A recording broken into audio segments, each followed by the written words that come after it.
Okay, things I like in your setup are the following. Club face is squared up at a 90-degree angle behind the center of the ball. Club and ball are positioned in the center of your stance, which is ideal for an iron. Your feet and hips are lined up in a complementary manner alongside the leading edge of the club face. Grip, both hands working together pretty well as a unit, but a couple things to be careful of. One, just make sure, I think as Marty mentioned, that you don't get too wide so that you can pivot as far as stance width. And try to stick to a knee flex versus a lower body squat.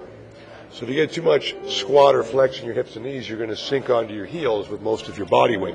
So you lose balance regardless, right? So you have a good spine angle, but follow that with a little knee bend to both legs, like our friend here to the right. So you remain in the middles of your feet or the balls of your feet and just watch the width of your stance. Like I said, other than that, everything else, it looks pretty solid, right? So those are keys to kind of help support a good swing. We're going to watch the club go away from the ball now.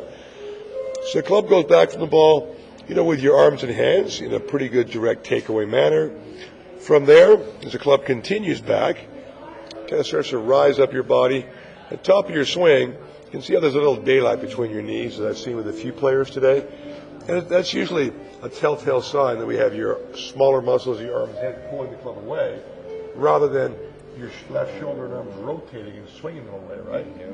So your lower body will be able to stay quieter and tighter, as we can see with our swing model to the right, by a better rotation. And that comes from just balance and watching the width of your stance.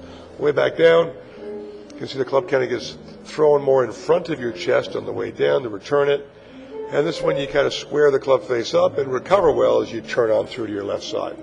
But it can be misfires on occasion too if you don't time it, right? So those things in mind, and all in all,